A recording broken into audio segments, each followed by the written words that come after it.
नाजरीन, हजरे अस्वद वो पत्थर है जिसको अल्लाह ताला ने जन्नत से भिजवाया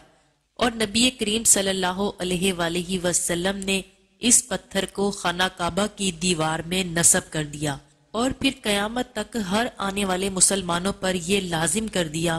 कि जो उम्रा करने जाए या खाना काबा का तवाफ करे या फिर हज करे तो इसके लिए लाजिम है कि वो हजरे अस्वद का बोसा ले और इसके बगैर ना तो उम्रा मुकम्मल होगा और ना ही किसी सूरत तवाफ़े काबा मुकम्मल होगा। नाजरीन, दुनिया भर के तमाम मुसलमानों की ये कोशिश होती है कि जब वो सहने काबा के अंदर मौजूद हों, खाना काबा के गिर्द तवाफ कर रहे हों, तो उन्हें ये सादत नसीब हो जाए कि वो हजरे अस्वद के करीब जाएं और अपनी जीती जागती आंखों के साथ एक दफा इसकी जियारत करें और फिर इसका बोसा लें। नाजरीन, आज की वीडियो में हम आपको दिखाएंगे कि जब एक खातून हजरे अस्वद का बोसा लेने लगी तो इसके साथ क्या मामला हुआ कि सऊदी शहजादा डरकर पीछे हट गया। फौरी तौर पर मौजूद सिक्योरिटी एहलकारों ने फिर क्या किया, आज की वीडियो में हम आपको तफसील से बताएंगे, इसलिए आपसे गुजारिश है कि वीडियो को एंड तक लाजमी देखिएगा। नाजरीन, अल्लाह रब्बुल आलमीन ने इस रूहे ज़मीन पर दो ऐसे पत्थर हैं जिन्हें जन्नत से उतारा है, जिनमें से एक हजरे अस्वद है और दूसरा पत्थर मुकामे इब्राहिम पर मौजूद है। वो ऐसा पत्थर है जिसके ऊपर खड़े होकर हजरत इब्राहिम अलैहिस्सलाम ने काबा की दीवारें तामीर की थी। इस पर जनाब इब्राहिम अलैहिस्सलाम के पांव नक्श हो गए और ये पत्थर आज तक उसी मुकाम पर मौजूद है जिसे मुकामे इब्राहिम कहा जाता है। पहले ये पत्थर आम लोगों की जियारत के लिए खुले आम मौजूद था, लेकिन अब इसके गिर्द चार दीवारी बनाकर ऐसा चबूतरा बना दिया गया है जिसमें से पत्थर अब नजर नहीं आता, लेकिन इस बात की निशानदही हो जाती है कि ये दरअसल मुकामे इब्राहिम था। दूसरी जानिब काबे की दीवार में नस्ब हजरे अस्वद है, जिसको हाथ लगाना, चूमना, बोसा लेना, इसके करीब जाना हर मुसलमान के लिए बाइसे सादत है। और आप ये अंदाजा कीजिए कि जब उम्रे के दौरान, रमजान के अयाम में या फिर हज के दौरान सहने काबा के अंदर हजारों की तादाद में नहीं बल्कि लाखों की तादाद में लोग मौजूद होते हैं और सभी तवाफ़े काबा कर रहे हों और सबकी ये ख्वाहिश होती है कि वो हजरे अस्वद का बोसा लें, तो ये एक इंतहाई कठिन सूरत हाल पैदा हो जाती है। यहाँ तक कि ये अंदेशा भी होता है कि अगर यहाँ भगदड़ मच गई या फिर कोई ऐसी सूरत हाल पैदा ना हो जाए। नाजरीन, सवाल ये पैदा होता है कि फिर हजरे अस्वद का बोसा कैसे लिया जाए और किस तरीके से अपने तवाफ़े काबा को मुकम्मल किया जाए। नाजरीन, सबसे अफजल तो ये है कि हजरे अस्वद के करीब जाकर इसके ऊपर अपने दोनों हाथ रखकर अपने होठों से इसका बोसा लिया जाए। और वो लोग जिन्हें ये सादत भी नसीब होती है, नाजरीन, वो लोग ये बताते हैं कि इस पत्थर के अंदर खुद से कोई कशिश मौजूद है जो ये अपनी तरफ अपने सामने बोसा लेने वाले को खींचता है। लेकिन आज आपको इन तरीकों के बारे में भी बताना चाहेंगे कि जिन तरीकों से हजरे अस्वद का बोसा लिया जा सकता है और इसमें कोई ऐसी सूरत हाल पैदा ना हो जाए कि जिसमें जान का खतरा लाहक हो जाए। नाजरीन, सबसे पहले आपको इस खातून के बारे में बताते हैं जो अरबी खातून थी, इंतहाई ज़ईफ थी। इसने जब ये देखा कि ये बोसा लेने के लिए इस हजूम के अंदर दाखिल ना हो पाएगी, क्योंकि इस वक्त खाना काबा में सऊदी शहजादा भी मौजूद था और इसके साथ इसकी सिक्योरिटी एहलकार भी मौजूद थे जो इसकी हिफाजत पर मामूर थे, इसलिए वहाँ काफी रश था और वो खातून हजरे अस्वद का बोसा लेना चाहती थी। उसको डर था कि वो हजूम के अंदर दाखिल हुई तो वो शदीद जख्मी भी हो सकती है और गिर भी सकती है। तो इस खातून ने इस बात पर इत्तफाक किया कि उल्मा के बताए हुए दूसरे तरीके यानी हाथों से इशारा करने के मुतरादिफ वो बोसा ले ले। नबी करीम सल्लल्लाहु अलैहि वसल्लम ने भी इस तरीके पर मोहर जब्त की है कि हाथ के इशारे से भी हजरे अस्वद का बोसा किया जा सकता है, इस सूरत में कि जब वहां बहुत शदीद रश मौजूद हो,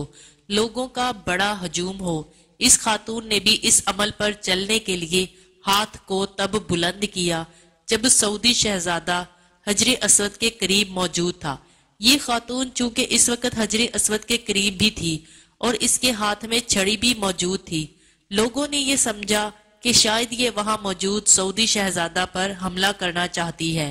اس لیے اس نے اپنا ہاتھ یوں آگے بڑھایا اور ہاتھ کو بلند کیا ہے۔ ناظرین، شہزادہ کی سیکیورٹی نے فوراً اس خاتون تک رسائی حاصل کی جس کو وہ چھڑی بلند کرتے ہوئے دیکھ رہے تھے۔ اس خاتون کو فوری طور پر گرفتار کر لیا گیا اور بعد ازاں اسے مقامی پولیس اسٹیشن میں پہنچا دیا گیا، جہاں تفتیش کرنے پر اس خاتون نے صرف ایک ہی جواب دیا کہ میں حجر اسود کا بوسہ لینا چاہتی تھی، میرے ہاتھ میں میرے چلنے کی چھڑی موجود تھی جو بلند ہو گئی، ورنہ میں تو اس سے کسی کو دور بھی نہیں ہٹانا چاہتی تھی، بلکہ محض ہاتھ کا اشارہ کر کے ہی بوسہ لینا میرے لیے کافی تھا۔ ناظرین، یہ واقعہ تو سامنے آ گیا، لیکن آپ کو یہ بھی بتا دیں کہ حجر اسود کا بوسہ لینے کے لیے یہ ہاتھ کا اشارہ بھی کیا جا سکتا ہے، یہاں تک کہ تاریخی حوالوں میں اس کے ساتھ ساتھ اسلامی تاریخی حوالوں میں یہ ملتا ہے کہ اکثر اوقات صحابہ یا رسول اکرم صلی اللہ علیہ وآلہ وسلم جب گھوڑے پر سوار ہوتے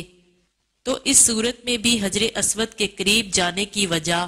ہاتھ کا اشارہ کر کے ہی بوسہ لے لیتے تھے۔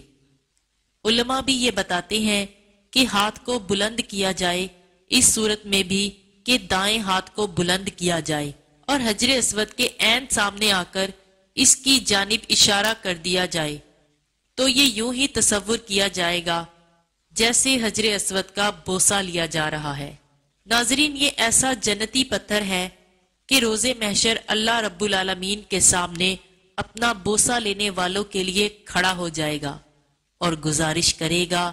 کہ اے رب ذوالجلال، تیرا یہ بندہ میرا بوسہ لیتا رہا۔ اور دراصل ایک تاریخی اور اسلامی حوالے میں بھی یہ ملتا ہے کہ حجر اسود کو جب آسمان سے زمین پر اتارا گیا، یعنی جب جنت سے زمین پر آیا، تو یہ سفید رنگ کا تھا، لیکن پھر اس نے بنو آدم کے گناہوں کو چوسنا شروع کر دیا اور ان گناہوں کو چوستے چوستے اس کا رنگ سیاہ پڑ چکا ہے، یعنی یہ اب تک دنیا میں آنے والے لاکھوں نہیں بلکہ کروڑوں مسلمانوں کے گناہوں کو چوس چکا ہے، اور روز محشر بھی اللہ اس کے 2 کان، 2 آنکھیں، 1 ناک عطا کر دے گا اور یہ اشارہ کر کے بتائے گا کہ اے اللہ، تیرا یہ بندہ میرے قریب آیا تھا، میرا بوسہ لیا تھا، اے اللہ تو اسے معاف کر دے۔ تو یوں ناظرین، روز محشر یہ حجر اسود بھی گواہی دے گا کہ وہ لوگ جو اس کا بوسہ لیتے ہیں، یقینی طور پر وہ انتہائی زیادہ خوش قسمت اور خوش بخت لوگ ہیں کہ جنہیں اللہ یہ موقع عطا کر دے کہ وہ ایسی صورت میں حجر اسود کے قریب جائیں جب وہاں کوئی موجود نہ ہو، اور کوئی موجود نہ ہو تو وہ اس کا بوسہ لینے میں ایک بار نہیں بلکہ کئی بار کامیاب ہو جاتے ہیں۔ ناظرین، اس مقصد کے لیے لوگ عمومی طور پر رات کے وقت کا انتخاب کرتے ہیں کہ جب صحن کعبہ میں رش انتہائی کم ہو جاتا ہے، اس وقت یہ طواف کعبہ کرتے کرتے حجر اسود کے قریب پہنچتے ہیں اور پھر تسلی سے اس کا بوسہ لیتے ہیں۔ چند ماہ پہلے ناسا کی جانب سے حجر اسود کی ایک تصویر جاری کی گئی اور یہ تصویر ناسا کی سیٹلائٹ نے اتاری تھی جو کہ حجر اسود سے کئی ہزار میل دور تھی، لیکن اس نے ایک بار پھر حجر اسود کو فوکس کیا اور اس کی ڈیپس زوم ان پکچرز اتارنے کی کوشش کی، تو اس تصویر نے یہ واضح کر دیا کہ حجر اسود جو یوں بظاہر دیکھنے میں تو ایک پتھر نظر آتا ہے، لیکن اس کے اندر بھی کئی جہان موجود ہیں، کئی ایسے پردے موجود ہیں جن کے متعلق نہ تو سائنس جانتی ہے نہ انسان جانتا ہے، بس وہ پیدا کرنے والا رب جانتا ہے، وہ بھیجنے والا رب جانتا ہے،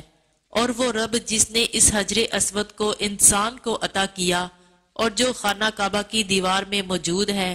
جو اس روح زمین کو پیدا کرنے والا ہے، اس کو مٹانے والا، پیدا کرنے والا ہے، اس حجر اسود کے اندر کیا راز پوشیدہ ہے،